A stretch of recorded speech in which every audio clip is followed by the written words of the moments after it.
Hi everyone, এটা আমার drawing book সিরিজের থার্ড ভিডিও। সো ফার্স্ট আমি ব্যাকগ্রাউন্ডটা রং করে নিচ্ছিলাম। এই ড্রয়িং বুকটার পেপারগুলো 300 GSM করে এক একটা, তাই এর সোকিং পাওয়ারটাও বেশ ভালো। একটা পেজের দুপাশেই পেন্ট করা যায়, বাট সারফেসটা একটুখানি গ্রেইনি। কিন্তু আমাকে অল্প একটুখানি প্রবলেমের মধ্যে পড়তে হয়েছে, কারণ যখন আমি ব্যাকগ্রাউন্ডটা পুরোটা করে ফেলি তারপর এই পেজটা রাউন্ড হয়ে যাচ্ছিল বারবার। তো যাই হোক, তারপর শুকিয়ে নেওয়ার পর অনেকটাই ঠিক হয়ে গেছে, আবার ব্যাক টু নর্মাল হয়ে গেছে।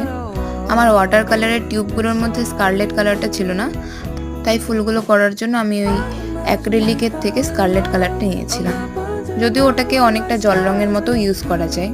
So stay tune till the end and thanks for watching.